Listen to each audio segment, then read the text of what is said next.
of the ordinary council meeting on the February 27th, 2025.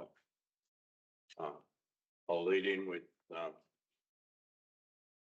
Warren Shire Council acknowledges the traditional owners and lands within the Warren Shire and acknowledges the Aboriginal and Torres Strait Islander people who reside within this Shire.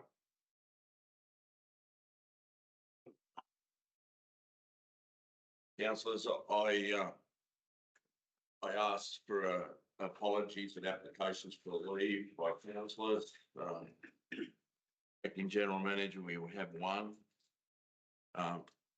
Councillor Penelope Houston apologises because of a previous commitment in her workspace.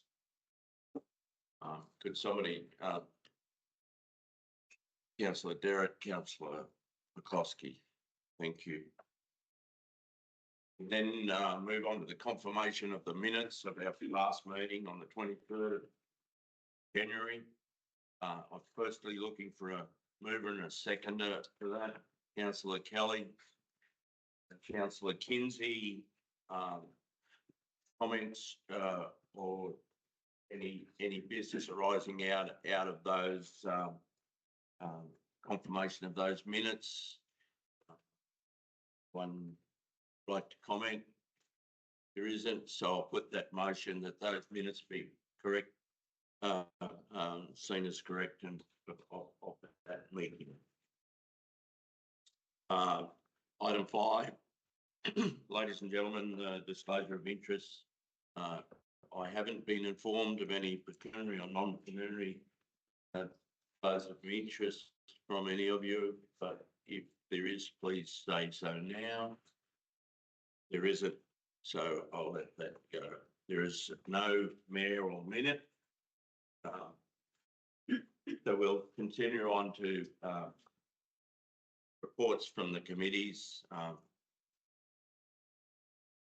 And 7, we'll move to the meeting of the Sporting Facilities Committee meeting held on Wednesday, the 5th of February. Councillor Cleesby's moving that. A seconder, please. Councillor Kinsey, Councillor Cleesby. Mr. Mayor, I suppose we can hash up our town services manager's report today, but I really don't see the need. That was one of the majority of parts of this meeting with turfing and irrigation and whatever. So it does look like things are happening, but that was probably one of our bigger issues of the meeting. I have one concern that I would like to just put forward to council, that if there is project management things that have to go through our committee, given that our committees do all the legwork, I don't understand why we don't get a project manager person or someone to come to the committee meetings. There was a few questions at our last committee meeting that couldn't be answered because project management wasn't there to answer the question. So there were questions on the night that were glossed over, just not answered because there was no one there to answer at night. I think that shouldn't happen, especially with this, with the Carter Oval, the buildings, where it's up to as far as the groundworks around the building. It just looks like it's been got to a stage, throw our hands in the air and we'll walk out. Simple things about how the surrounds of the building were going to be finished, it's still in project, so no one could answer it. So, like, we do spend our time to come to these committee meetings, and I think we do probably expect to get the answers that we want, given that we have to come here and put a thing over today. There was definitely other good things with the Wes, with his figures and his wish lists and everything like that. Some are good, some are bad, I would imagine. And maybe we should look at some of the costings that have been put onto the centre over there. Just I sort of get the feeling that there's costs being added to the centre that may be to do with the new change room over there. Like maybe, I think we should just keep an eye on that. That the centre is not wearing costs of a project in some way or form, because it is, the costs are getting good. The usage of the centre seems to be growing, everything's going good, but in saying that, the costs, the RM costs of that are rising as well. So other than that, it was a fairly well, there was a lot of discussion on it, but to be honest, it centered around the state of the parks, state of all the ovals, the Carter Oval building, the finishing, which could not be answered. The water system that needs to go into Carter Oval to finish it, which is outside budget. Yeah. So other than that, I think today probably answered more through our town services manager. We got more answers today than what we did in the committee meeting. So Thank you, councillor. Any other comments? Me, I'd just like to say to councillor Pleaseby's comments with regards to questions not being answered, not only in that committee, but any committee. Given if there are unforeseen circumstances and staff can't attend, that's well and good. But if the meetings have been held during work hours, which I believe this one was at 4 o'clock, if the relevant staff person, particularly when their acronym, their infrastructure project manager or whoever, turns up multiple times in the action checklist where questions are going to be asked. It's very frustrating when you want to ask a question with respect to something that's happening and not have the relevant person there to give you the answer that hopefully you want. Point taken, councillor. Thank you. Yeah, one comment. The roles and responsibilities that where things are just needs to be, I think, addressed in the long term, and I think there's plans underway to do that. Councillor Brewer. I've got a question about on page, bottom of page 4, the same thing appears later on about use of Carter Oval, and it says all user groups of Carter Oval Youth Sports Precinct are requested to implement measures to record facility usage over the next 2 years, blah, blah, blah. Can someone explain to me what that is? And That councillor Brewer has been discussed a number of times. The usage of the facilities and how many we've used it, what usage is for the forward planning and the grant writing for the forward. So we've asked this for nearly 12 months ago. We've asked all the user groups to keep track of the amount of people that are using the facilities, so that when we can come to write grants, that we can say the usage is X, Y, and Z, as we do with the gym at Victoria Complex, trying to get a baseline of pictures, so when we're going for grants, we know we can Skype that Wednesday afternoons in the junior league session, we've got 450 kids. That's all. so this is not the booking system. This is just a record that the user groups have been asked to keep about attendance. Yeah, just to report, You following me, or probably not as?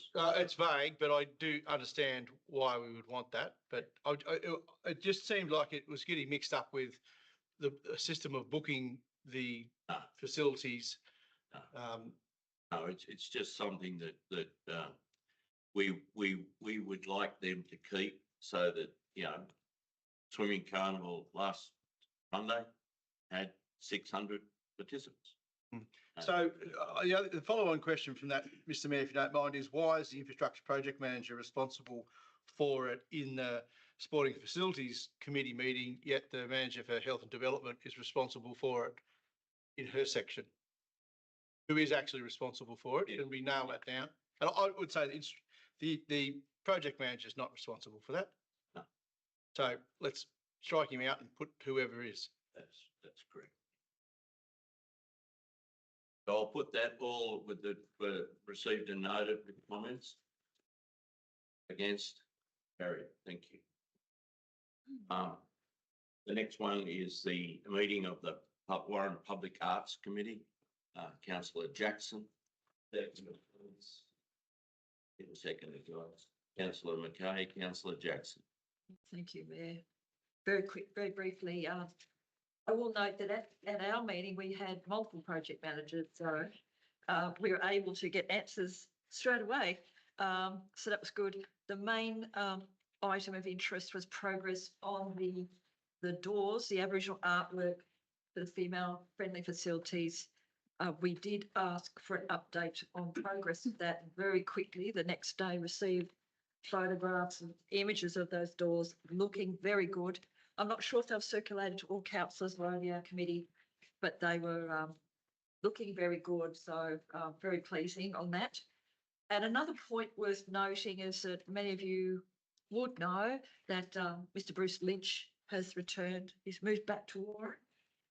His health is obviously an issue for him, but he met with Stephen Glenn and the acting general manager and brought forward his proposals for artwork on shop fronts and fences, and Mr. Glenn was, very impressed by what was had to say. So that's just worth noting, and that's really it. Any questions, comments, guys? I have seen the door artwork. I'm not quite sure if you all have. Yeah, no, it's rolling along. It's locally done. It'll be protected, coated and protected, and once the building's finished, it'll be good to see. Yeah. So who's Bruce Lynch? Mr. Bruce Lynch is arrived in town about 10 years ago. He's a qualified sign writer. He is also into signage and Somewhat of an artist. go on. Yeah. He is an artist. He's a professional artist, airbrush artist. The murals that are done along the side of the Western Mower and Pump, they're his murals of the movie theatre, done by hand. So the only thing is that Mr. Lynch also bought and bred in Warren, moved away for some years, and then came back. The other point was noting he did have a stroke, which affected the right side of his body. So he's learning as part of his therapy to paint with his other hand. Yep. So that's it. Okay. Lives in Hale Street. Yep. Right, we'll move on. Did I put that? Sorry. No. So I'll put that in place. Well done, thank you. If you want back, the next one is the Warren Local Emergency Management Committee meeting, which I know councillors were at. So if somebody could move it, and then I'll get the staff member that was at that to move. Councillor was seconded. I need someone that was there. So Sylvester, our divisional manager, will second that. And could I ask you to just comment on the meeting, please? Yes, Mr. Mayor. The consequence management guides, template, there are two that are up for review. There's the heatwave one that's to be led by the ambulance New South Wales, and also the other one for livestock truck accidents involving animals. That's led by New South Wales Local Land Services. So these two are up for review. And something else also came to light about the consequence management guides. It was decided that they form every meeting going forward. So they'll be needed to be reviewed at every meeting, just because the instances where the personnel changes and the contact numbers changes. So those need to be looked at and reviewed and updated at every meeting. Thank you. Any comments or questions? But I'll put that all in favour. Yes, thank you very much. The next one, guys, is the Airport Operational Committee meeting held on the 12th of February. Councillors, yeah, Councillor McCoskey is a member, but unfortunately not there. Councillor McKay, Councillor McCoskey, can you comment on the written report? Yeah, a couple of things I'd just like to inquire about. We've got some issues with the fence out there. With regards to not livestock, but animals, particularly Bruce and a pig here last week before we got in there. The airport is inspected a number of times a week. Am I not right? So the person that does the inspection, is he the person given he finds the defect, be it in the fence or wherever or whatever? Is he the person that fixes the defect, or does he then come and notify someone else of the defect and then the defect is rectified? I'll comment on that, and then we're working on rectifying the policy. My understanding is that the 3 times a week by Casarolo, the facility is inspected, that those reports are written up and given up the chain. This latest incident with the pig was a unfortunate communication between departments and wasn't rectified until the pig. Last Tuesday, the acting general manager Stephen and I inspected the facility and found a hole that was constructed by our team and wasn't appropriately filled in, which were how the access pig. That has now been temporarily rectified, and staff have been instructed to do some minor repairs to holes underneath the fence, and then we'll ascertain that all the wildlife are now exited, all gone. At this stage, we haven't got any more back in there, and the pig incident coincided with RFS Royal Flying Doctor flying in. Staff have been instructed by our acting GM Stephen that the potential consequences of legal proceedings against us if things are not done properly. We'll leave it at that. Yeah, because just another issue, and you're probably aware of it given you were out there, is the issue of the trees that are actually physically growing in. That also has been mentioned to start. Because if they're not killed or removed or done whatever, they are going to destroy the fence, and they'll either tear it to pieces or lift it out of the ground, and it'll just be open slather again. There is work on ascertaining whether the actual height of the fence is the problem or the underneath the fence. The height of the fence could be, the skirt could be, the problem with the pig was unfortunately a human interaction with the fence. And So in light of that, what needs to happen in that area down the bottom of 0321 where that's temporarily fixed now, is that pipe be put in and that area tidied up and we can walk away from it? yeah, that's I recommend you at the next airport meeting to get into those details. Yeah. Thank you. Councillor Brewer. Did we, the first point is that the header on this, report is still from the November meeting, has been updated for the February meeting that was held, if you look at the top of the page. Sorry. And also, did we get, being as tomorrow's the last day of the month, did we get that report into CASA as, looks like we got it back, but it doesn't actually say, it just says submit report. There's no one here.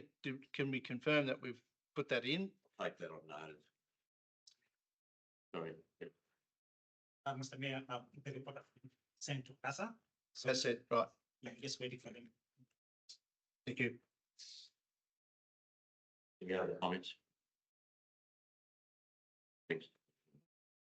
I'll put that forward.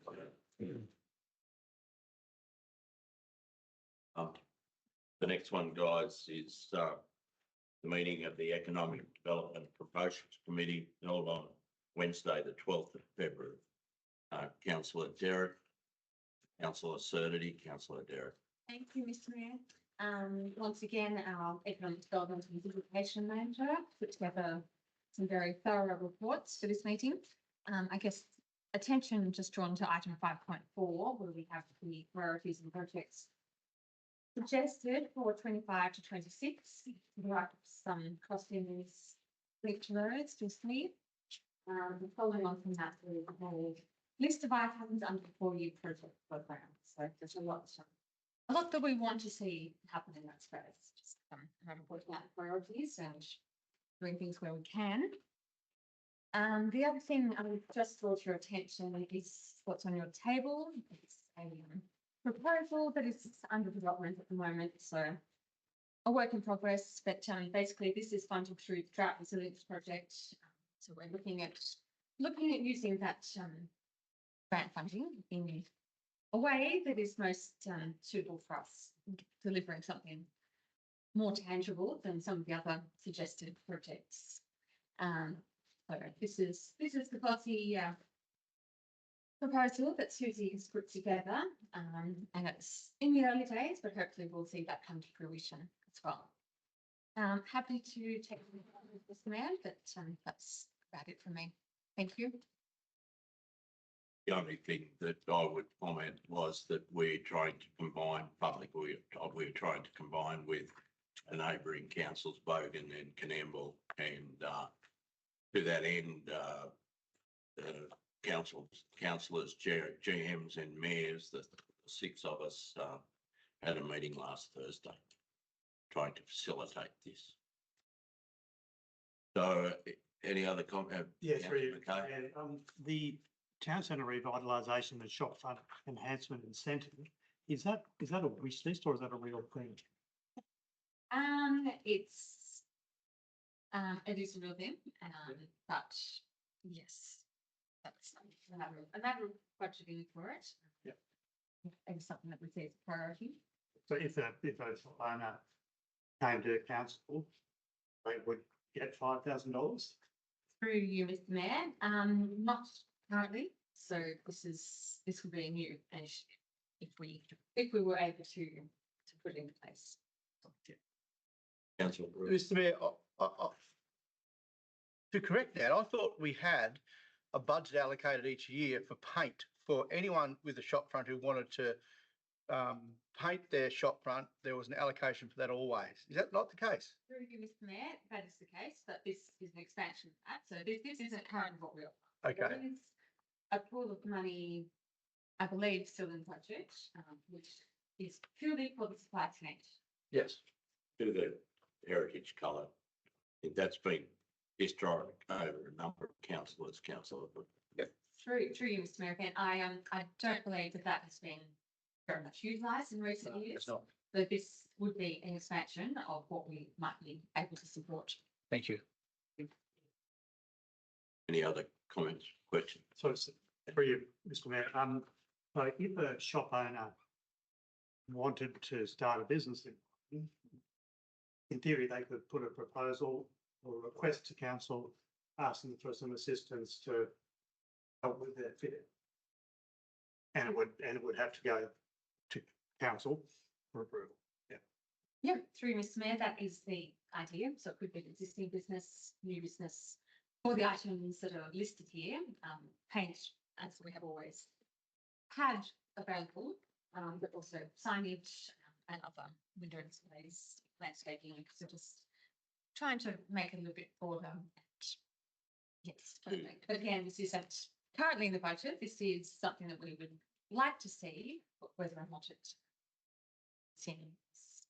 So sorry, councillor, in our budgetary process, or when we're coming to do that later in April, there'll be a wish list of a number of different items like that.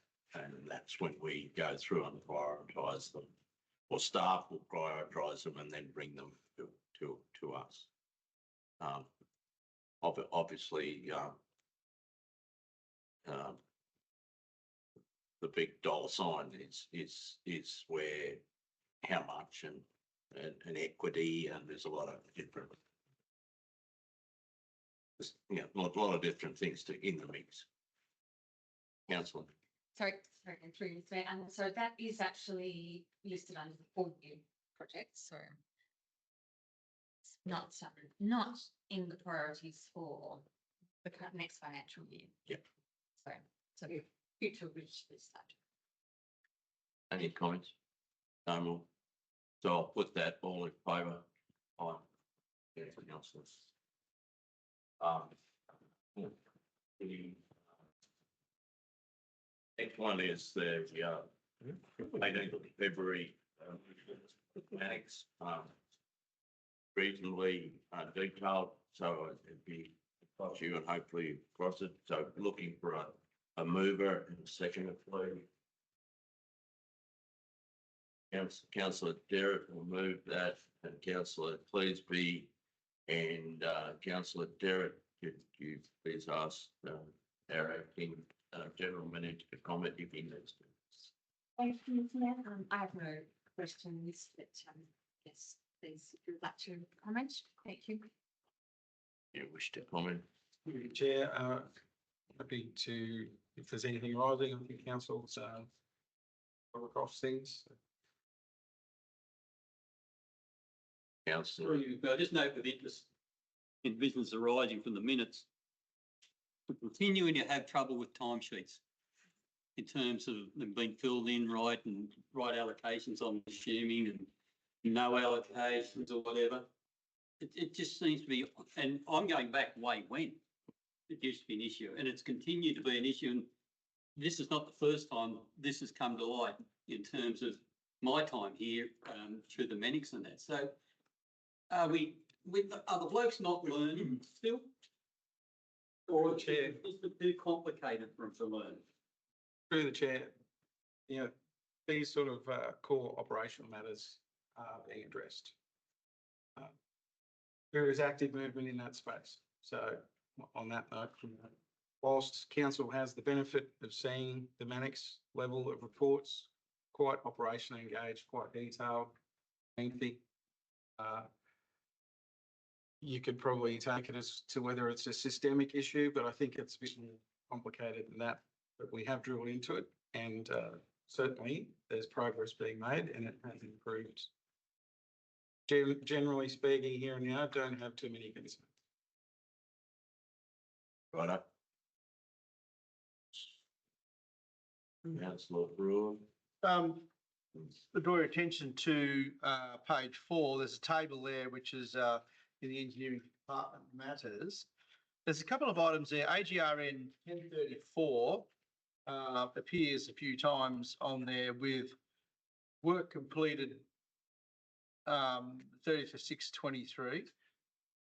I guess this would be for the general manager. Are we going to get that money? I mean, we're now nearly 2 years since the work's been completed. What's the problem? We've other work's been completed inside that time. We've been paid for it, like 1025. 1034 looks like there's a massive delay. Now, I understand that the general manager's not here, but it's, do I smell a rat? Oh, you want? Yeah, Mr. Mayor, Mr. Lebro is right about the delayed payment of some of the items here. Rest assured that we have submitted the claims, so we're just waiting for the state government to do the assessments and pay us the money.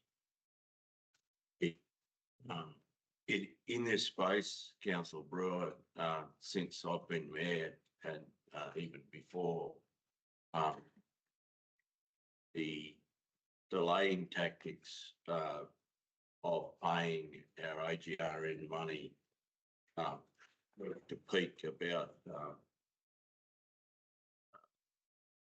June last year, to the point where I think a neighbouring council of us was owed about 10 million bucks.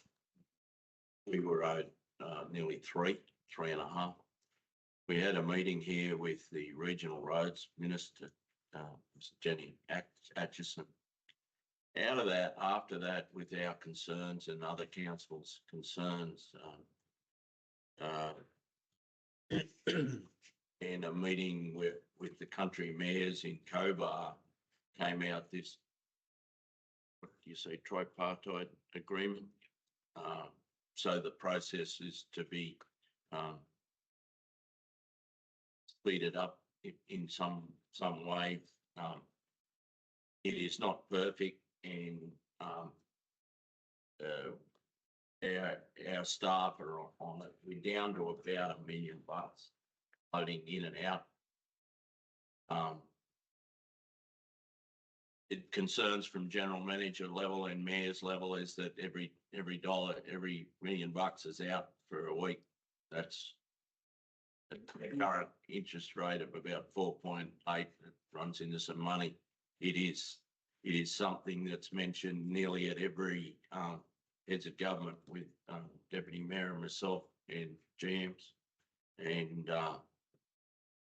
the vagaries of state government. It seems to me that they're possibly dragging their feet. So, sorry, what's the answer to that? Do we think we're going to get paid? Or We'll just, get right, yes.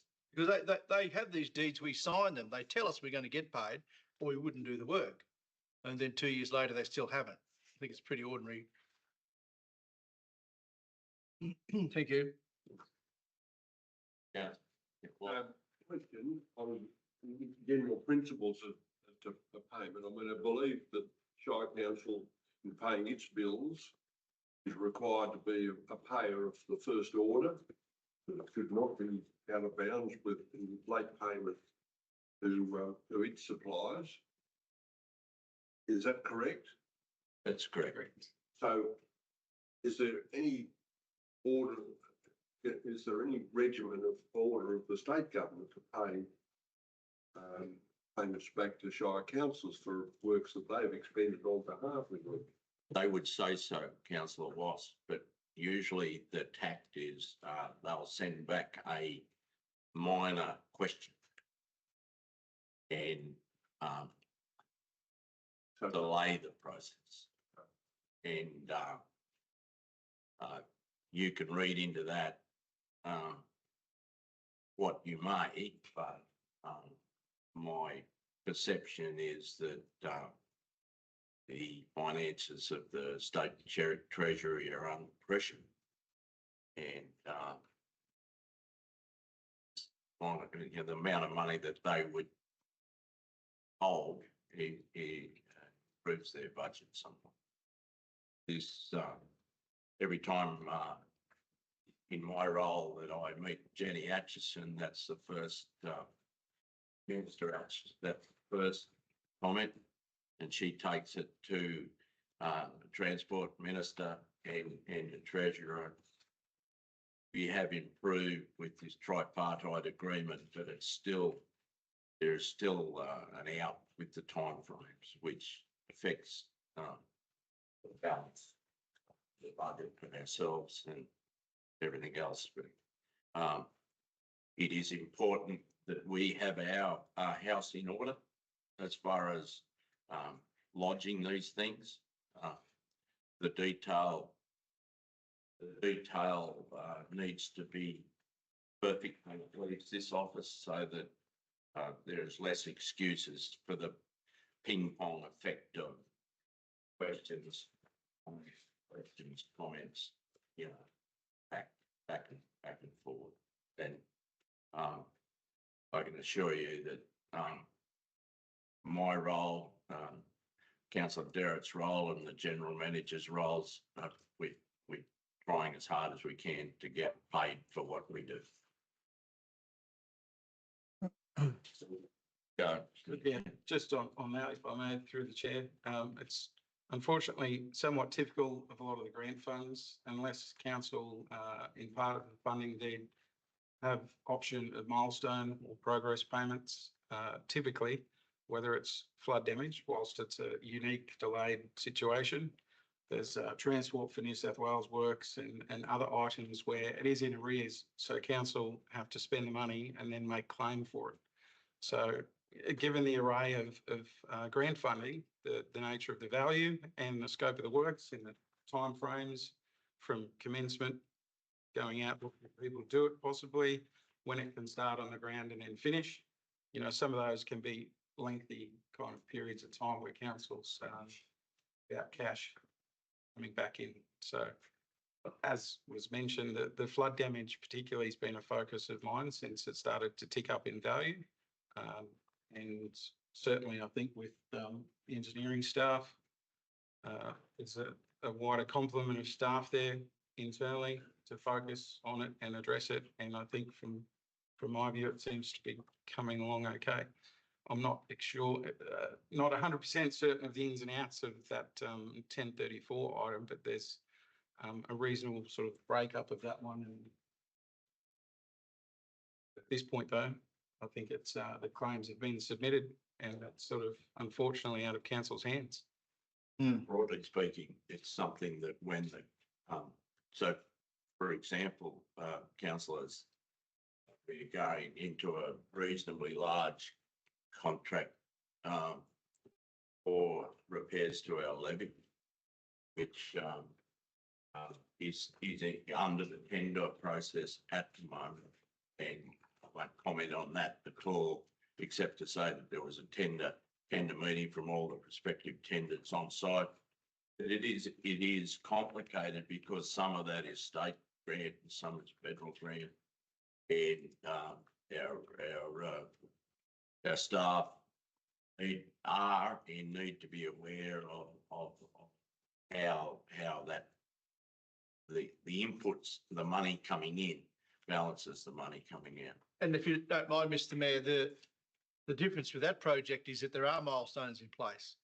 I note that there's a whacking great pile of rock up there at the sale yards now. Obviously, that's associated with milestone 4, which is the levy bank rock milestone, or something that was earlier in the business paper as well. There's several milestones there pointed out, and that's excellent because you get paid on milestones and you don't move forward until you do. But yeah, as we've just mentioned, these other ones, we're hanging out. I mean, it'd be wonderful if we could invoice them for the lost interest. But of course, and I assume that they would penalise us if we were late, but of course we can't penalise them. We just got to cop it. Yeah, that's the realities of state government. Just one more question, if you don't mind, Mr. Mayor. Actually two quick ones. The crossing at Nevertire, the railway crossing, it's spun out of the business paper. We used to talk about it a lot, trying to get funding for that. Are we any closer? Do we feel that crossing's terrible? And I think that's, we'll deal with that with the roads. Okay. And the other one was, this is also in AGRN 1034. I assume that what we're talking about on the last page, page 9, 4.4, is that the $220,000? Is that for the access to the UMR waste depot? That road's pretty ordinary as well. In fact, that's really, really ordinary. I know that it's flood damage and we're waiting on money from the flood. I'm not suggesting we should do anything necessarily, or we'll lose traction on it. But that Are we any closer? Sorry, councillor. It's AGR 1034 in 4.4.1 on page 9 of the document of this section. I'll ask 220,500. divisional manager comment, but overall, we are pressing on the flood damage stuff to how can I say this, from the larger ones to the smaller ones. And if divisional manager would like to comment. Yes, through you, Mr. Mayor, you are correct. It is, the 220 does involve the road to the UMR waste depot. Yes. And Mr. Mayor, just a final comment. That's the most popular place in Warren on a weekend. And the road's shocking. Absolutely just, yeah, it's no good. Yeah, point taken. Councillor. Yes, because Oh, I say, just in light of that same thing, it is the most popular place in town on the weekend. The last roads committee meeting, I think I may have mentioned in respect of the state of the road then and the possibility of going out and doing just some temporary repairs, run a blade over it, take the corrugations out of it. I was out there on the weekend, I noticed some scalping along the centre line of the road where the bitumen was. So has a grader been out there to do that? Yes, the grader was there temporarily to just dress it up temporarily. So it has been dressed up? Yep. The police again. point taken, councillor. Thank you. So I'll put that all in favour. Councillors. We'll move on to reports of delegates. Item 8. Item 1 in that will be the interagency support services held on Thursday, the 20th of February. Councillor Derrick, Councillor Surdity. Councillor Derrick. Thank you, Mr. Mayor. And thank you to Councillor Sturtley for sharing the minutes. Sorry, very short notice. So the meeting was held the day before reports were due for this meeting. So it was a bit of a rush to get that in. I guess the main point that I would like to mention is that we're looking at the format of the interagency and particularly the date of the meeting. I guess trying to look at ways to encourage more people to inform, make it easy for people to participate. So a number of our, probably the majority of our participants also work in the interagencies in other towns. So yeah, it's really good to get their feedback on what works well elsewhere and look at changing the way we do things if it might mean more meetings. That's about it for me. Thank you, Mr. Mayor. Councillor Surdity. Comment. There's a flyer on your desk about the library Johnston. As part of the we can just reporting on this. If that's the money that we got for that, the thing I'm talking about the projected with Johnston on the thing and interaction. So it's not only for seniors, kids can use it, anybody of any age can use it, but it's the invitation to the launch. I'm not sure if I'll get back, I'll be on the way back from Queensland, so I'm hoping to come back on the Tuesday, so I can be there, but I'm going to see myself, but yeah, well worth a look. Well worth a look. Thank you. Any other comments? So I'll put that all in favour. Thank you. Our next is reports from the General Manager, the outstanding checklist. If you don't mind, I'll just duck through them quickly because most of them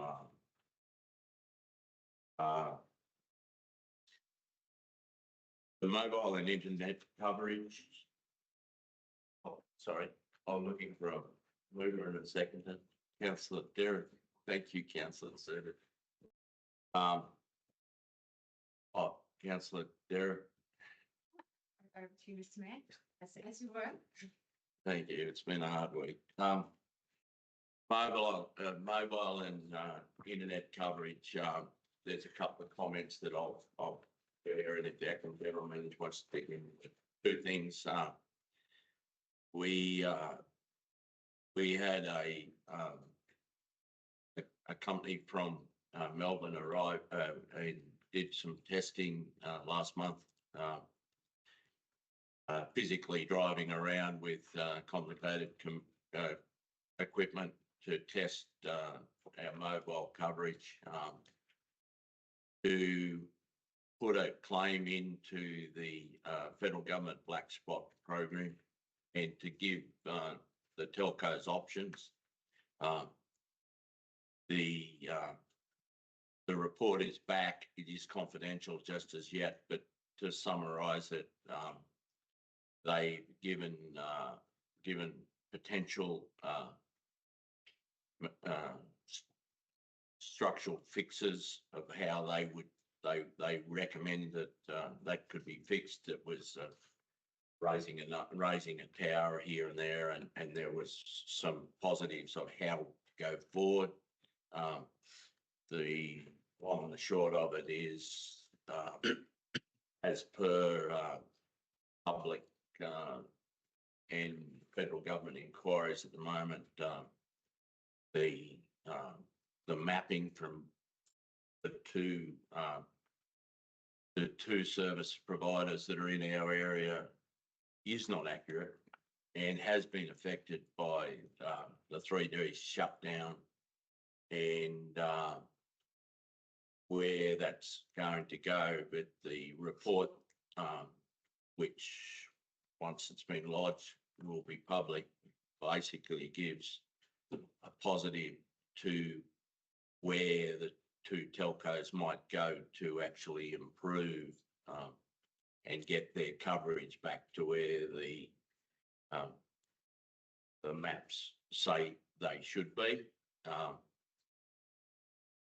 55 billion has been allocated by the federal government for the black spot program, which sounds a lot of money, except you go on nationwide and about $1 million per new tower. Doesn't add up to a lot. Be assured that Acting General Manager Steve and myself are working hard on that perceived problem. I just have a quick comment on Yeah. that. Given the fact that they have consultation things on a regular basis, and they haven't gained anything from any of them, I think the reports are done, put on the shelf here, tick the box, we've done the report. The amount of money that's spent on all of those consultations would probably at the end of the day erect one tower. And it'd be nice if they erected it in one share, but you know, we asked them too much there, but what do they actually do? I mean, do they actually sit down and read these reports and physically work on them, or is it just another tick the box exercise? Because nothing ever seems to happen. It's frustrating. I can't answer you, councillor, except that this is not their report. This is the report that we're putting to the federal government, and with advice. And aside from that, our Alliance Mayors meeting next week is one of the senior Telstra officers is walking into there, and there'll be plenty of help. He's going to walk into a firestorm, but anyhow, I can actively say that we're trying our hardest. Moving along, there's nothing really. There's the Destination Macquarie Marshes Task Force action plan has been developed. That'll go out. The Victoria Park Female Friendly Humanities Block frame is coming up.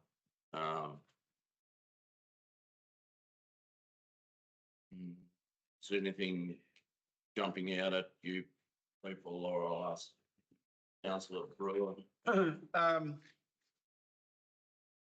Page, at the bottom of page 11, CCTVs, it says that we'd have a completion date late Feb. We don't seem to have the right people here possibly, but do we know where that got up to? I mean, we put cameras up there in the past. They were not fit for purpose at cost. So do we have a successful outcome?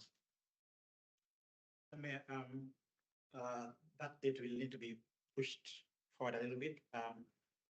We still aiming to get the contractor to complete the outstanding works. He hasn't given us the latest completion date. We'll update that and it will be. Thank you.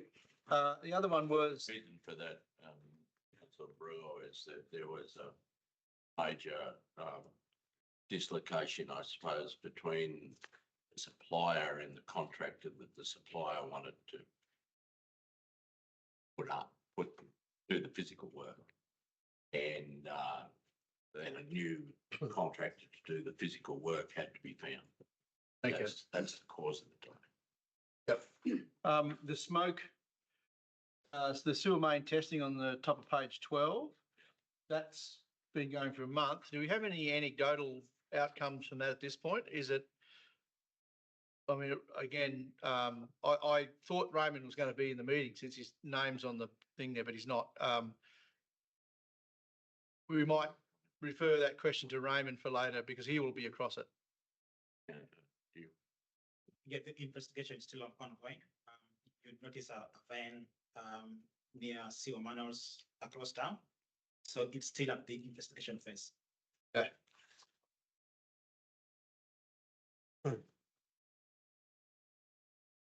And the last one, sorry, is the swimming pool. I guess this is for the Manager of Health and Development. The Mayor and General Manager were authorised to take steps if needed on this. Where are we? The pool's going to be closed in a couple of weeks. We were waiting on grant funding to reline it. Just wondering where it's at. Like, what are we going to do?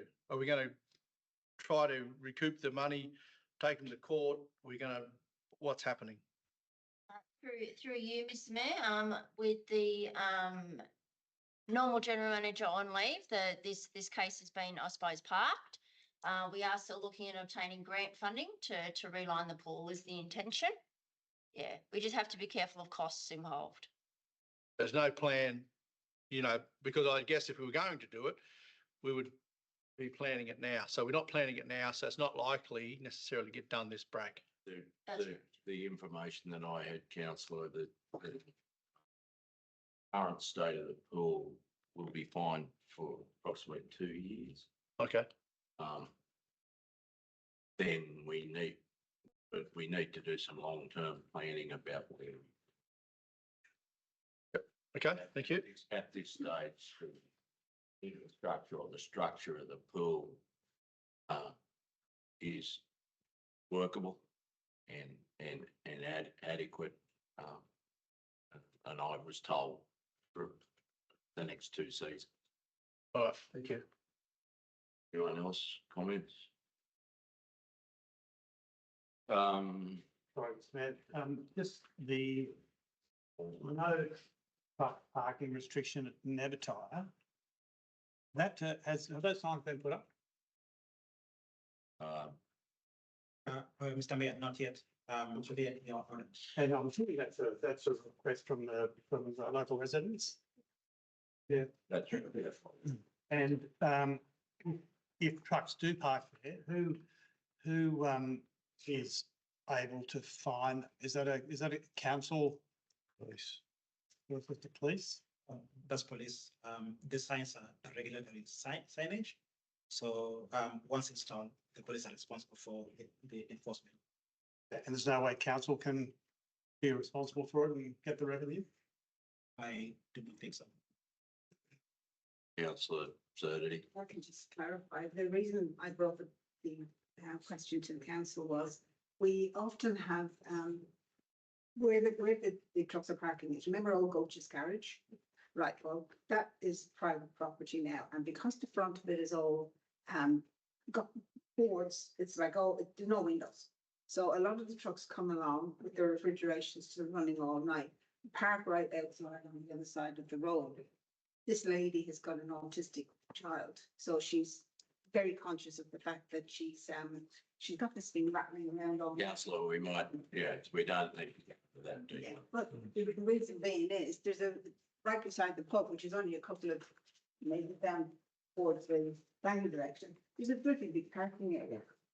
So it'd be just as easy for them to put their trucks in there. So basically, all the sign is just to remind them that, you know, it's not suitable for reading. Councillor. Thank you. I'm going to put the general manager's action report now, please, all those in favour. Thank you. The next item is committee and delegates meetings.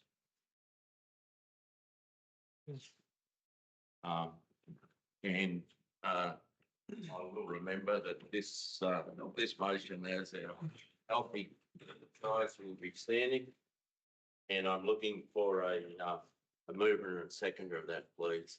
Councillor Jackson, Councillor Surdity. Councillor Jackson. Thank you, Mayor Whiteley. There is a Outback Arts AGM not on this meeting list. It's only just been announced. It's well overdue, and that will be at the end of March. So you will add that. Any other comments, meetings?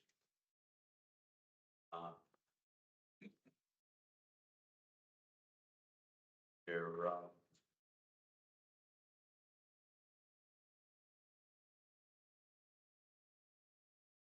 future, the alliance is next week, which I'll be attending in Dubbo. And it'd be good to catch up with all our neighbouring 12 alliance councillors and mayors. Other than that, I'll put the motion. All those in favour, please. Thank you very much.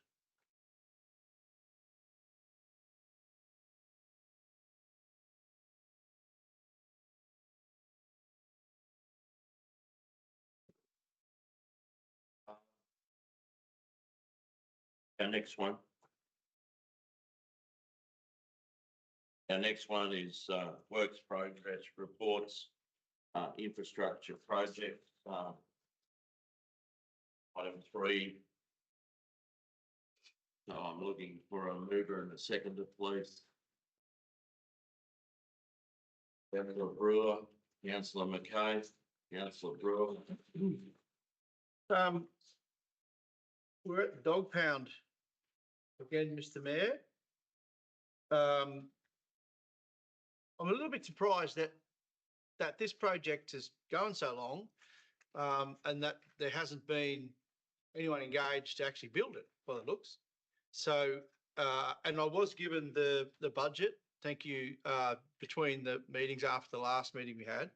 So I'm aware of where it is financially, but this has taken a long time, don't you think? And we're still looking for, we've got a tender out to actually build it. The blocks are on site, the fencing's been done.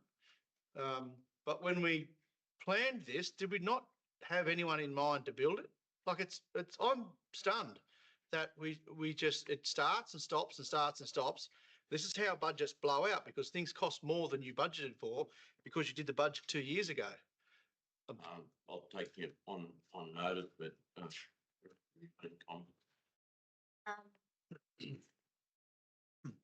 No, I don't.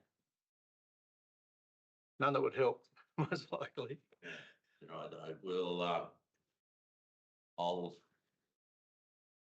I'll take it to the next head of government meeting, and I'll find some answers for you and get back to you, Councillor.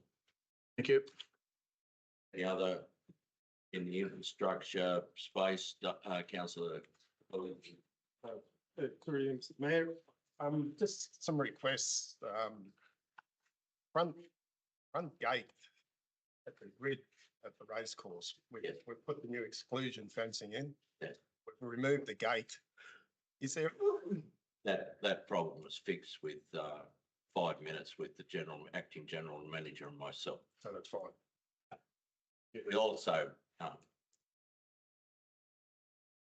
the fence is not going past the grid. The exclusion fence, for those councillors not aware, the funding, Jockey Club funding and the fence alignment at the showground comes along the old Warren Road to the grid, then goes right to the corner of the new fencing around the show area. So, but there will be a gate there, but there's no fence. The exclusion fence won't continue past the grid.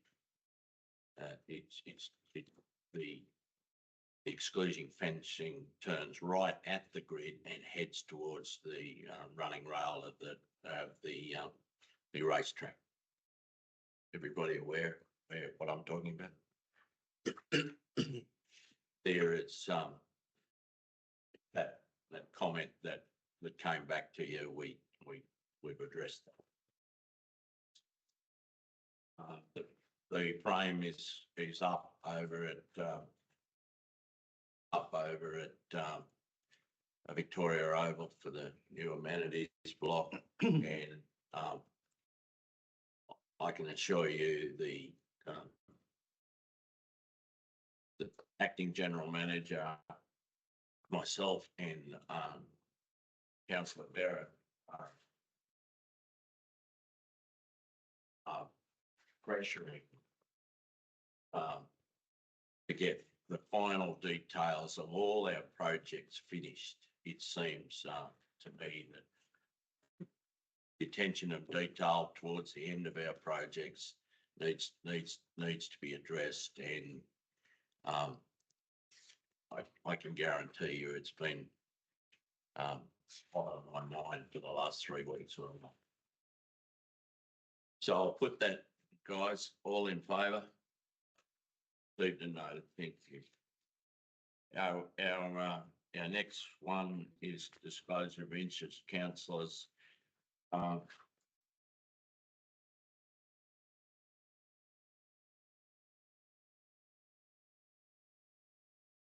Looking for a mover and a seconder, Councillor Derrick, Councillor Kelly, Councillor Derrick. It's just the interim move. Is anyone need some qualification in this? I'll ask our acting general manager today to comment if anyone needs some qualifications or not. Doesn't seem to be. Do you want to comment on it?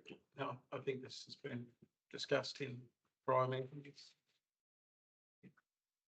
So I'll put that motion. All those that were received the notice. Item 4. All in favour? Thank you. Then we're now moving on to reports, divisional manager, finance and administration. Item 1, which is our reconciliation certificate.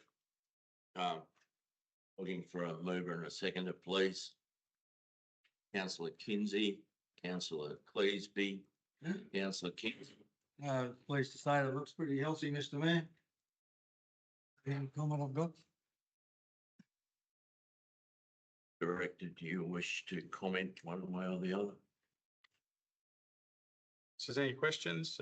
One thing I suppose I should mention in that scenario, principle of money in, money out. You will note that the investments reduced quite heavily. It's more or less just a timing scenario of when investments are recalled on maturation and then reinvested thereafter. So that's reflected in the report as well. Detail of the investment structure. Happy to field any question. Are we going, guys? Have we got any queries? If not, I'll see. All those in favour? Thank you. Item 2, a statement of annual charges. Sorry, looking for a mover and second of that, please, councillor Surdity. Councillor Cleesby, councillor Surdity.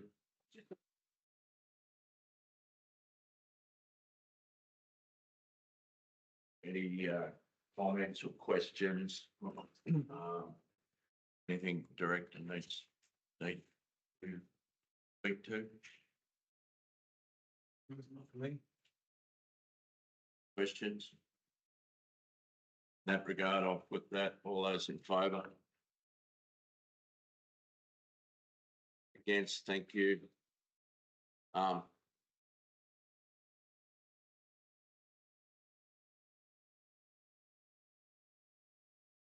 next one is the works project reports for finance and administration. Looking for a mover and a second, please. Councillor Surdity, councillor Kelly. Thank you, councillor Surdity. You got any questions, councillor Surdity?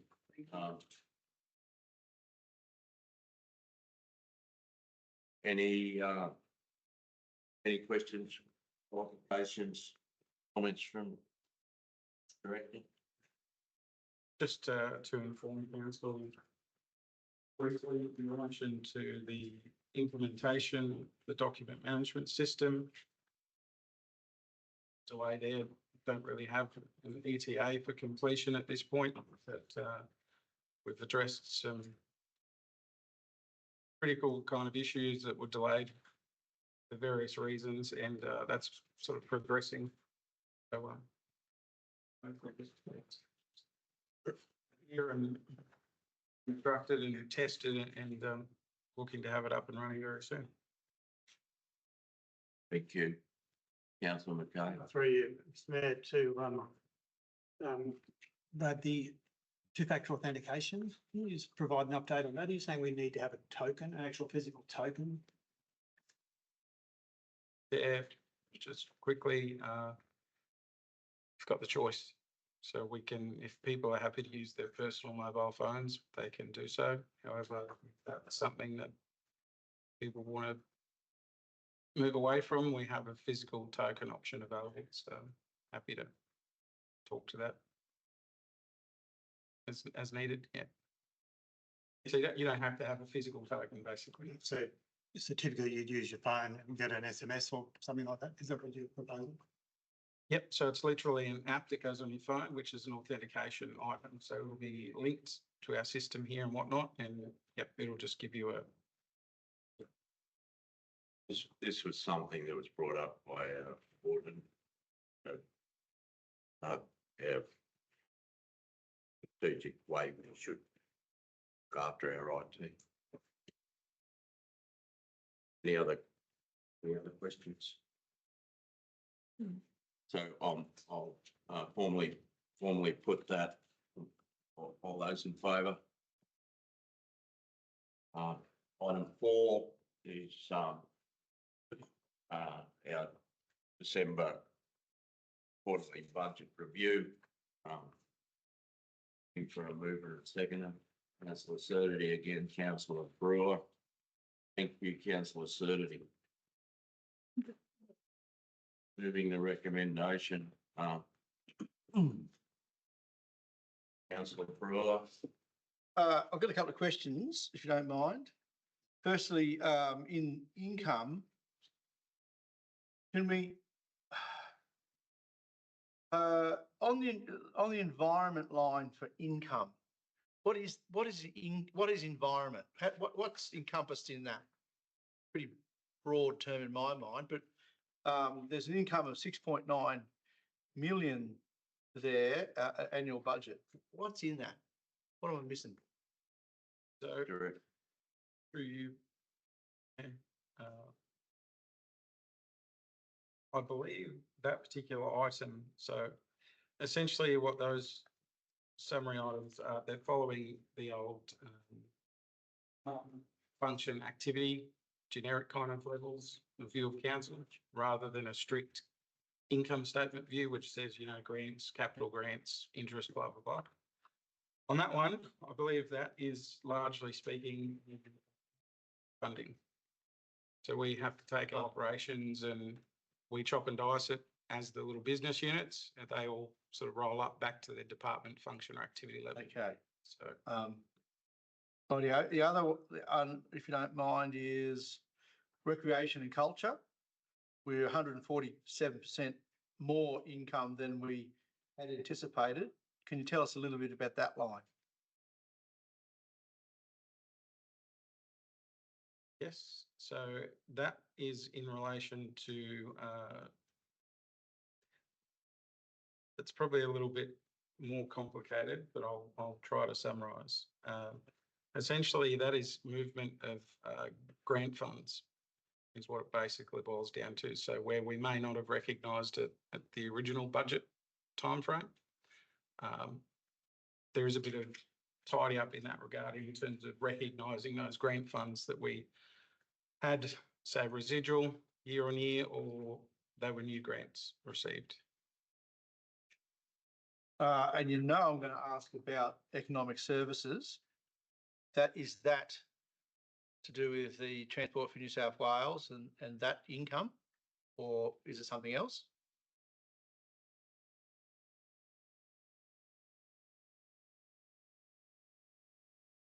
I am not 100% sure on that one off the top of my head, actually. Apologies, councillor. Overall, I would say, since this is reported at the end of December, so we're in essentially in H2 for that financial year, are you concerned that the income is only at 28% at 50% of the year? And when some of those numbers are quite large, some of those individual lines are quite a lot larger than budgeted for, which means some of those other lines are way less than they should be. You know, if you look at some of those completion figures, public order and safety and health, etc., one would assume that if income was smoothish, which isn't always, I understand, but overall, at 50% of the year, we should be at 50% of the income or so. Is that reasonable? Because if we go to expenditure, we're pretty much on the money, aren't we? Now, this is not a household budget, but if this was a household budget and I'd already spent half the money, but it only earned a quarter of it, I'd be worried. So are we worried? My view of that is no, not worried. Looking at those sort of figures and going over the budget in detail, particularly around how money moves compared to budget, there is a bit of tidy up in relation to grants that we recognised in the budget, which is going to be one thing. And some of those are recognised in these income numbers. Let the director finish. Yes, So and direct comments through. There's two sides. So from an actuals, as in money in, money out, in a lot of those smaller areas of operations, particularly, you know, we put a budget out there that says we estimate that we get 100 grand in. The expenditure is fairly recurrent, routine, operational based. So that's why you're seeing the expense side. We're probably overestimated by a smidge on the income side that we get back in. So the public order and safety item outside of grant funds, it's only whatever fees that we have coming in over the front counter for various things, animal control and, you know, DAs and other things, which is always quite minimal. So there's probably a little bit of massaging there if we were to look at the budget and recognise it against how the actuals are trending.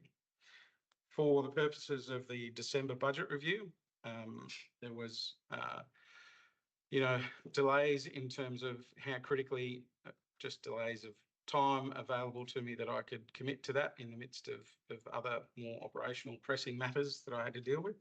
So this wasn't as comprehensive as what I would have liked it to be. If helpful in answering your question. I'm unsure, but overall, I'm not concerned about how the numbers are travelling at this point. Most of the grant funds, just to reference that, they're kind of like, as far as a budget is concerned, if we know we received a grant for $1 million that we didn't account for when we did the original budget, it comes in at $1 million via a budget review, and we show the expense at $1 million. So it's a nil effect overall. At any point though, when you're comparing our opening original budget to where it's revised, you'll see that big jump and movement. Because of the fact that we recognise those grants kind of after the fact. It's not always put into the budget. It has to come past council via a budget review process. Typically, we get that in any given quarter. Money gets spent straight away if the projects can kick off, and it kind of distorts the actuals and whatnot a little, comparing it to budget. Unfortunately, there is no real way around that. You'll account for it by way of proposed kind of budget figures and other things internally in our project management spaces. A lot of the reports that you see on the action checklist and other things contain the correct and known budgeted figures. So there's always that, we're talking budget reviews after the fact every quarter. Again, I'm not concerned at this point. We know the bigger ticket items are going to be money out when we spend money related to grants and when that comes back in. Admittingly, there's a bit of tidy up that needs to happen in that budget process as far as grant funds particularly. But yeah. My only comment, councillor, is that very hard to get your head around. The only way that I seem to be achieving things is on an operational figure, and each different department or thing we're doing is the ins and outs on a quarterly budget. I find hard to follow. No, but Mr. Mayor, this is our only window in to the budget. And as I said, if this was a household budget, which it isn't, and we had spent half, but we only received a quarter, then we should be worried. I'm simply asking, are we okay? And I understand there's lag in some of these payments. The big figure here is 17 odd million that we've only got a small percentage of at this point. That's where the hole is. And I assume that's going to be roads and delays and those sorts of things. And I agree, like this reports, the second quarter of that financial year. Let's see if we can't get it a little bit closer to the mark for Q3, please. Because that worries me, that it's not balanced at this point and we're halfway through. That's all. Councillor. Sorry if I couldn't, through the chair. Absolutely, March quarter will be addressed in way more detail. As I said, from my perspective, knowing what's there, happy to take on board your comments and concerns. So in this view, typically the appendage of line by line items, the full array of the report, that could be another, not to dismiss anything here when I say it, but it could be, 20, 30 odd pages of additional content. So, at any stage, I'm happy to sit down and go through things on that level. If council wanted to make a certain request that as part of the budget review reporting, you wanted to see that line by line, in and out kind of thing, detailed, certainly happy to put that up. The March one will be important because at 17th we will be attempting to do next year's budget. That will coincide, Mr. Mayor, just about in timing. If I may, just on that, not to dismiss what you've said, Mr. Sorry, Councillor Derrick. Sorry. I've just run those as two separate items. Oh, yeah. Whatever budget is in place for this year and is reviewed doesn't necessarily, inform next year's, if that makes sense. We need to be focusing on next year in its own right. Yeah, Director, I didn't mean that yet. That's Councillor Derek. Ms. Mayor, it could be reassuring, hopefully, to look back at the December review from previous years, because I don't think that this current financial year has been particularly unusual. So perhaps this is how it has looked in December in early years. That might help us to understand, and I guess be comforted that we are still on track. Thank you. Thank you, Councillor. And the only comment is I am not defensive of questioning budget. It is important. It is something that is I have struggled with getting on top of in my mayoral role in the last 4 or 5 months. It is local government financing and stuff is my experience different. Would say antiquated and complicated. I don't. Something that we all need to put some effort into. Councillor Servety. Just a query. Back in my old days when I was on council, we used to get a detailed budget report that we would go through with Darren line by line by line. Now, I remember that happening when the budget first came into play. I can't remember if that detail came in each quarter. Is that possible that when we get the new budget for next year, that level of detail, that where it drills right down, comes in? You will, councillor. It'll be 100 and something pages. Broad sheet. There's enough reading there to keep your nightly reading under. Any other comments before I put this? I'll put that received and noted. All in favour? Aye. Guys, we might take a break. That's welcome back, councillors. We're up to reports, divisional manager, engineering services, Sylvester. For a mover and seconder, item 1, which is the roads progress reports. Councillor Cleesby, Councillor Brewer, Councillor Cleesby. Just received the notice. You wish to comment, or is there any questions? Sylvester. Mr. Mayor, just pick up on where we are. So in terms of construction, we are focused on the bigger ticket items, such as the Towards Zero road safety program project on Karinda Road and others. You may have noticed that Industrial Access Road has now been completed, and we're working with our contractors, with Richard Neil Moving and Rollers Australia, to accomplish those. Currently, Neil Moving is on the Matakali Road. That's between Oxley Highway and Warren Road intersections. And also within Rizal, we are doing maintenance work.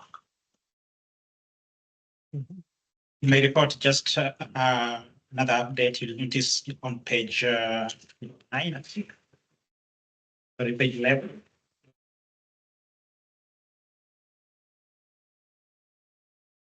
Then there are some 3 items there that have been grayed out. So those 3 funding applications have been withdrawn because they're not eligible under the program.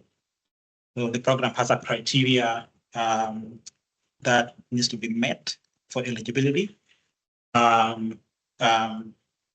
So these 3 applications did not meet the benefit cost ratio criteria, and the crash history.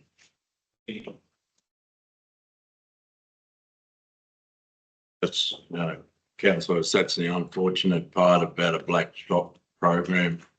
You might be aware of an accident history at a certain point, but that needs to be documented to get it above the criteria of a black spot. Which personally I think is stupid, but anyhow, it just happens. So we all know how dangerous parts of roads, but unless it's past the event, it doesn't fit the question. To McCloskey, your question. Through you, Mr. Mayor. The work that was done on the Booker Road with the heavy maintenance grading, did that attend to that problem this side of the Benhaven Road intersection that was alluded to back here some time ago about it being low and it being inundated with water? Yeah, Mr. Mayor, we attempted as much as possible to lift the road and create a better crosswalk. Maybe in your next one of the specials, you may have a look and give us some feedback. Yeah, the comments I've got from the locals down there that I haven't physically driven Booker Road. It's certainly very appreciative and 100% that it was. I think the engineering staff and with discussions with Mayor and Ray Foreman in budgets, I think either with a scraper or a bucket that needs to there's certain areas that need to be Councillor McCloskey raised, and I safely say that all the ratepayers along that Booker Road are happy with what they've got at the moment. Long term, you are right, those two individual spots where water egress is over the road ended in long term, and that the engineering staff are aware of that. Councillor Kinsey. Mr. Mayor, would there be a machine such as a scraper along that road somewhere that we might own? Someone might own. Own one along that? Not that I'm aware. Yeah. Councillor Kinsey. You'd surprise me, wouldn't you? Another, if I may. Yes, Councillor. The Cathundral Road fixed up very well by Raider Crew 4. They did an excellent job, by the way. It's the best I've ever seen that piece of road for quite some time. But unfortunately, a tree decided to fall across that road a week or so ago, and it's only covered about 20% of it. And it's about 2.5 kilometres from the Mitchell Highway. It's not obstructing traffic, but it's just covering up the table drain. Noted.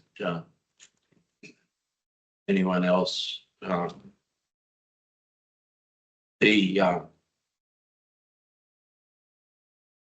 I'd be interested for Divisional Manager had any comment on seemed to me that the professionalism of some of our contractors is up there.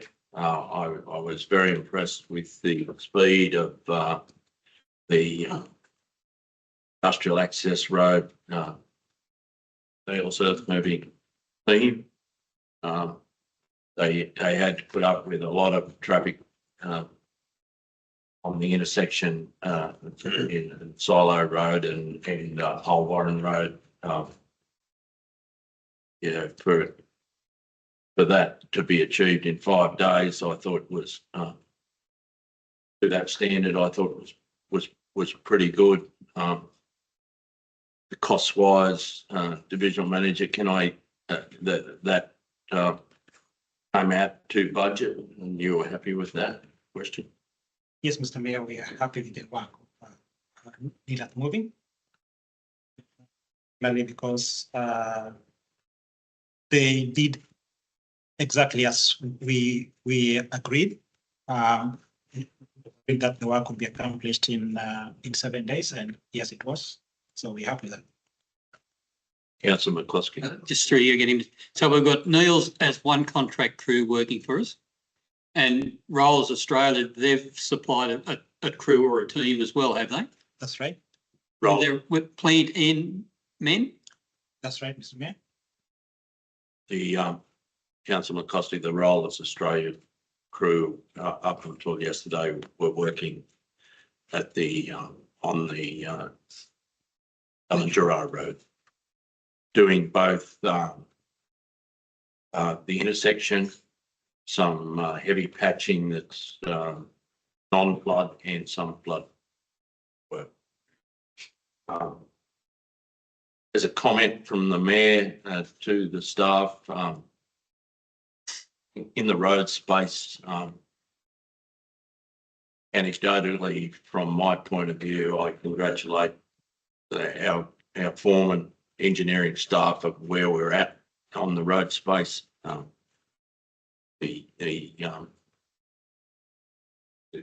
The contractors and their own staff are doing a good job to that regard with our highway responsibilities.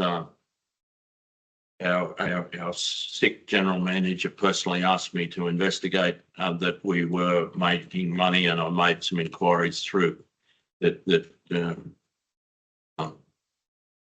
Whilst it's a complicated thing because we're expending money and only claiming it back every 3 months, the highway the highway work is making a profit that will come back into our revenue. Do you want to make any comment on that? Mr. Mayor, we are doing well with the highway. As detailed in my report, we are just about to complete most of the major work. The heavy patching and Miller is complete. We're also doing some culvert works that's under routine maintenance services. There was a question about the rail crossing on Oxley Highway near Nevertime. So we are working with Transport in New South Wales to include that in the upcoming heavy patching program. We also. Sorry, this is to clarify, this is the highway railway crossing at the S Pens, not the one that was mentioned before. Yes. Also the railway crossing at Nevertime, that's on the Nevertime Bogan Road. We are making plans to do some repair on it.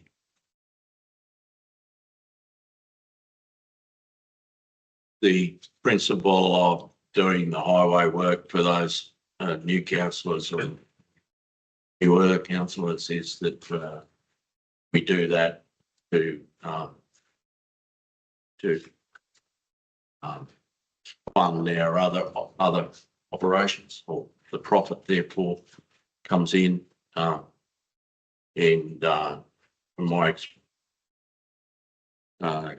my meetings with acting General Manager Steve last week and going through the detailed funding, we're doing that.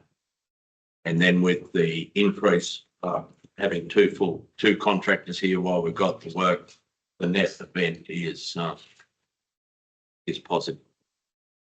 Councillor Kinsey. I think Councillor Brewer mentioned this one earlier, the railway crossing at Oscott. It's what we just talked about. I thought you were talking about the one that We started. talked about both. Yeah, okay, sorry. The one at the highway at Oscott, Roads New South Wales, which we will be under the next heavy patching plan. Yeah. And the one in the township is one that we're planning to fix. Right. The one at the on the highway is will be under instructions from Roads New South Wales. Councillor. Is it appropriate to raise a small issue of access across the Burton Street, or do you want to do that later? I'll take your comment. Council complaints from people who are disabled on scooters crossing Burton Street that they find it rough on one side or the other. I haven't tried it at all, but I see somewhere that there was money for refurbishment of the roundabout, but not sufficient to go and address that issue. I just wondered if that could be done, addressed as a side issue. Councillor Ross, taken on notice. Councillor Ross, thank you. The what you alluded to the roundabout is, our roundabout needs major attention. There's been a gaggle of Roads New South Wales engineers walked around that half a dozen times. At this stage, just resurfacing is about as good as they've come up with. The issue of, we've had at least one and possibly two that I know of accidents at that crossing, at the crossing. Is a problem because the roughness of it, and also as drivers are coming into the roundabout and turning left, their focus is to the right, and the distance of the crossing from the roundabout has had two accidents that I know of people getting hit at the pedestrian crossing. I believe this is just an issue of roughness, you know, for those little scooters. They're not all that stable. Right. I haven't seen it, but I thought it was should be a relatively easy fix. Thank you, Councillor. As far as the road space, any other comments? And yeah, you know, before I put it, I'd just go Councillor Kinsey. I don't want to harp on this, but I'm going to. That railway crossing at Oscott, I was just thinking then I can recall at least 4 times it has been fixed. And it's due for another one. So would we find an engineer who'll actually can fix it? Because we haven't found one yet. The comment, Councillor Kinsey, that as we've seen in other areas working for Roads New South Wales, I think we're instructed to do. I appreciate to do. I'm sure divisional manager is has his input into what we should do. And in past history, a middle law, Roads New South Wales might take a little bit more notice than of our expertise as an organisation. But subtle comment there, Councillor Kinsey. Anyone else? And I'll finish by asking divisional manager to extend my personal congratulations to the roads crew over the last couple of months and their supervision of contractors. Those that are not aware, we have 2 quasi foremen operating at the moment. Ray and Mayor. Mayor's come back on board to split the roles and responsibilities from flood infrastructure through to normal maintenance infrastructure. And I don't know if the divisional manager wants to comment, but from the Mayor's point of view and anecdotally, seeing a lot more efficiencies. About you wish to say anything? Yeah, Mr. Mayor, you're right. Having two foremen in the road space is very beneficial, especially now that we have a lot of a big volume of work. We've got the big grant programs and flood damage work along maintenance. So it's beneficial to have two. Yeah, so the concerns in the last 12 months that we wouldn't get around in the timeframes seem to be allayed at the moment. The programs were there. So no other comments. I'll put that all in favour, please. Thank you very much. Item 2, services programs, and we have both informally and formally discussed a few of these in our report. So I'd please limit your comments to what what is on the agenda and what we haven't already talked about. So I'm looking for a mover or a seconder. Thank you. Councillor Cleasby, Councillor Surdity, Councillor Cleasby. Received and noted.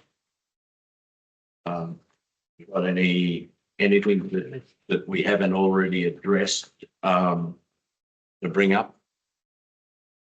Councillor Surdity. Just one quick one. A couple of months back, I noted that there was the problem with the gardens around, the long gardens around that's opposite the pub at Nevertar.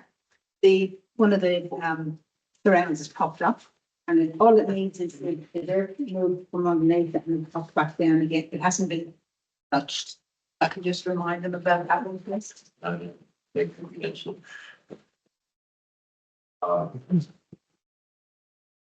Obviously, council is aware of the cyclone come event at Nevertar, which demolished a few 9 houses had roof problems. One shed was completely demolished, I think. We lost assets, power to asset to sewage and water, which was believed by putting a generator out there for a while. A number of the houses in the village didn't have power for 48 hours. We lost an asset in the sporting field of a change room toilet block completely, and the pony club shed clubhouse type thing lost it as well. Fortunately or fortunately, we didn't have public asset losses over the $250,000 million, which would have kicked off federal grant funding. We didn't make it, so council officers at the moment are back into the insurance for the 2 buildings. And a positive note is that our staff was out there and helped to clean up, and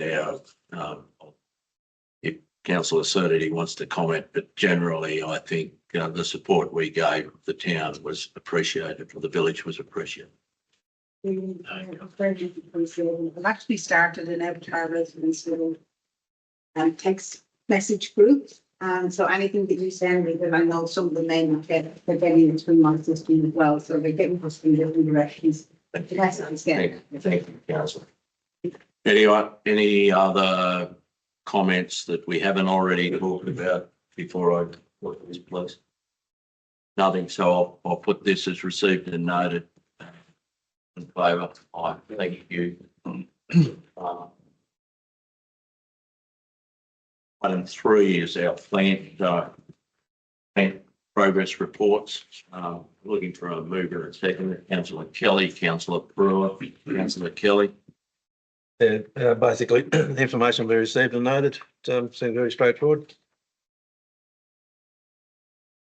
Councillor Brewer is itching.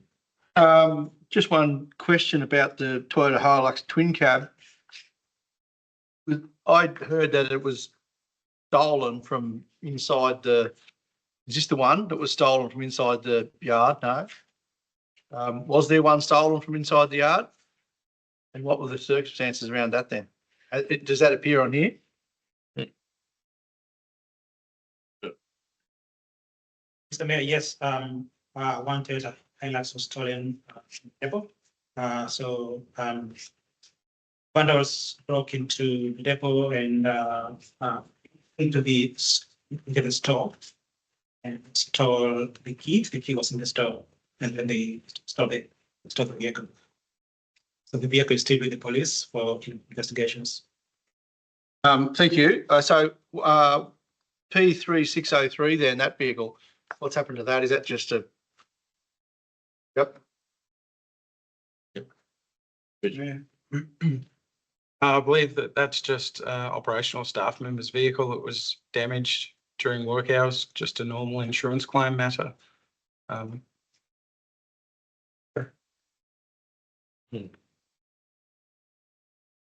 story of the Twin Peak break-in to the depot was luckily or unluckily, they bogged the vehicle before major damage. It's still under assessment by the police, and then it'll be possibly an insurance claim after that. Yes.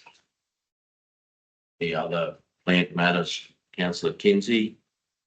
Yeah, Mr Mayor, is that the Hilux that at the Ray Sayers or Kevin Sayers shed the other day or a week ago? It was picked up by Mr Sayers, yeah. It had a diff rearranged in the back of it. That's The same machine?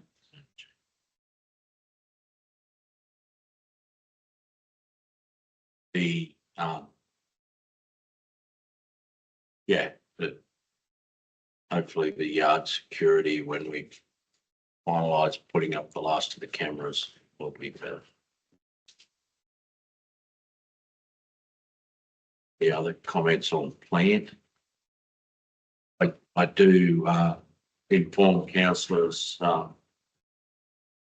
that we had an accident with a piece of plant that we hired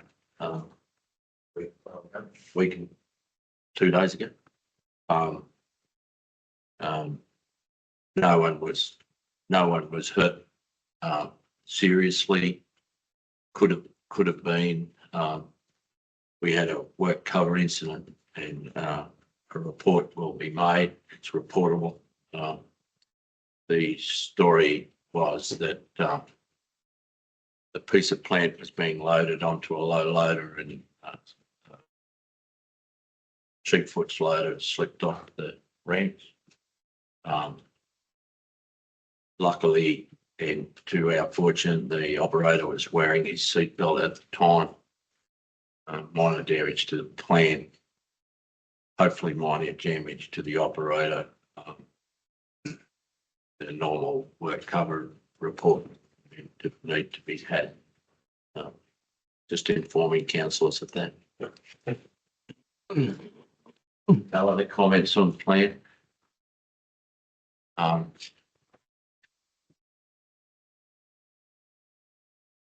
That stage, I'll flip that motion and receive a note at all. Thank you.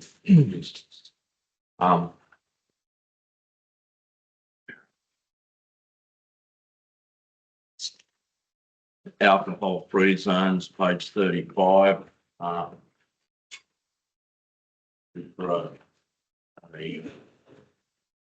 Councillor Surdity, Councillor Kelly, Councillor Surdity.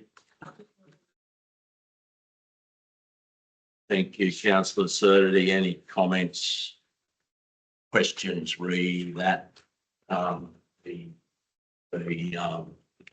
compulsory notification times up. Councillor Kelly. Just one thing, maybe looking down the track 4 years' time, when we do advertise the renewal proposals, that we in the script that we well and truly highlight the fact that it relates to public areas. There was a fair bit of a firestorm in town. People thought it was an overall town coverage, and they're rattling their sabres wanting to leave Warren because it's going to be a grog-free town. So yeah. I appreciate the comment, Councillor Kelly. I'll never cease to be amazed about the uninformed comment on social media, Councillor Kelly. Even if it's in black and white. This is nothing that the council has not already got. It is nothing that the council will enforce. It just gives the police a process to, in the first instance, ask people to move on and empty the alcohol. If they persist and come back within 24 hours, the police have then options to charge in public areas. Any other questions on that, Councillor? Through you, Mr Mayor. While doing this, have we approached the police and had a meeting with them to say this is happening because, you know, our policing is so low now. Is this just going to be another, it'll be law, but will they ever do anything about it? Like, that's my only view. We'll have this. We'll look to the public as being a bit soft because we've got this thing happening, but no one's going to police it anyway. And we can't really rely on the police to police it anyway, can we? At this stage. Actually, I'd like to say that we had some correspondence and conversation with Budget Russell, licensing department. We are trying to have interviews with the local police, policing in Warren. We are still understaffed. As far as I know, we still haven't got a senior officer in town. Concerns from me personally and Acting General Manager Steve is that we are under-policed at the moment. I can publicly say that I have concerns of the targeting of widowed ladies on their own in their houses. There has been 3 and one is even as yesterday, the night before, sorry. Whilst I don't want to concern the community and be out there in the media, I guarantee you that there'll be some discussions with the police about the policing in Warren in the next week or so from me personally. The riding of unregistered bikes around town with kids has come into notice, unregistered motorbikes. There's been some concern about scooters and stuff like that. I personally nearly hit a kid on a motorbike the other day at Hale Street.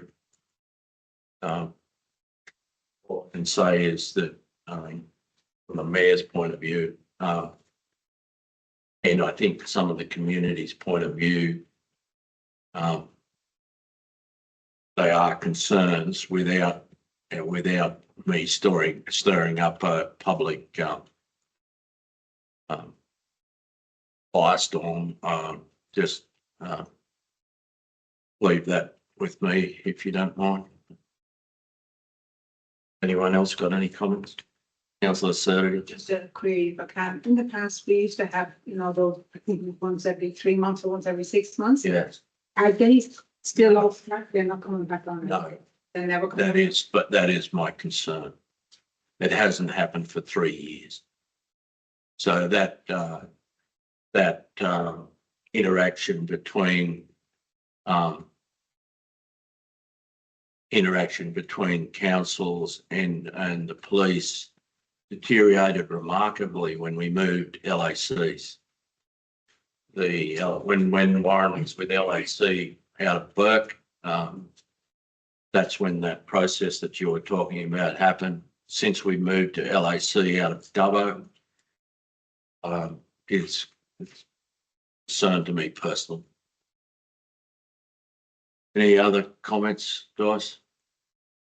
As far as the alcohol-free zone, there won't be any change. It was just legislatively that we had to renew it. I think we should, so I'm going to fit that. In favour? Yes, thank you. Moving on. Reports from Manager Health and Services. Item 1, looking for a mover and a second, please. Councillor Kinsey, Councillor Brewer, Councillor Kinsey. Let's move the recommendation. Any questions, or do you wish to comment, Director? No, received and noted, no comment. Going, gone. I'm going to put that motion all in favour of you. Works progress, health and development, services, move in a second, please. Councillor Wasp put his hand up. Me for a second, Councillor McKay. Councillor Wasp.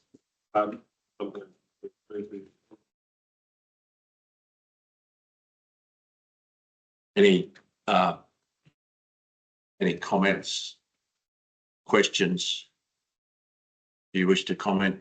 If I may, through you, Mr. Mayor, I'd just like to bring everyone's attention to the planning proposal has been submitted through the planning portal. It was submitted on the 5th of February for gateway determination.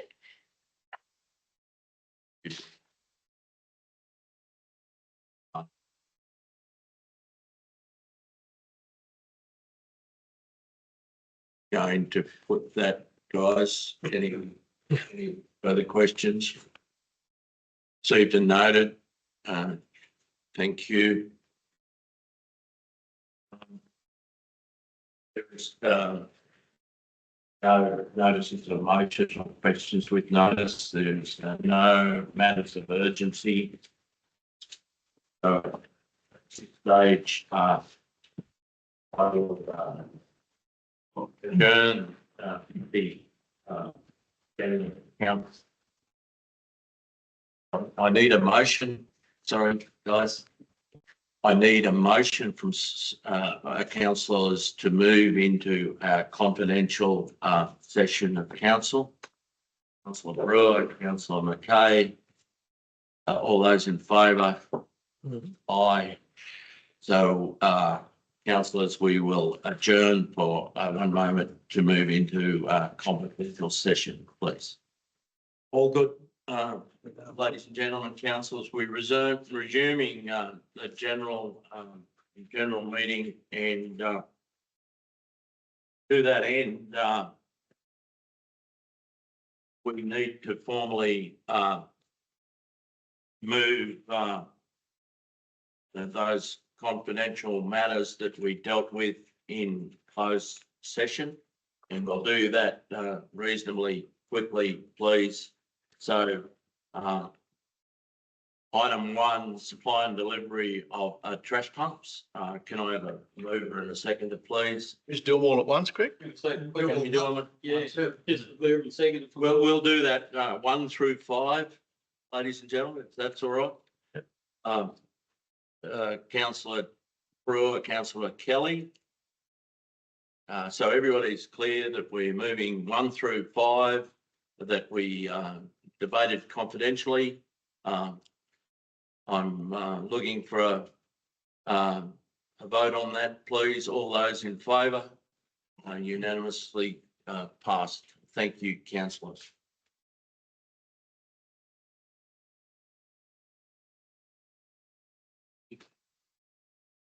Yes. General Manager, you were supposed to read them aloud to us all, but do we need to do that, Joe? You are acting General Manager. Practice your reading skills. So item 1, supply and delivery to Warren, portable diesel powered trash pumps. So we include, the mover and the whole thing verbatim. Yeah.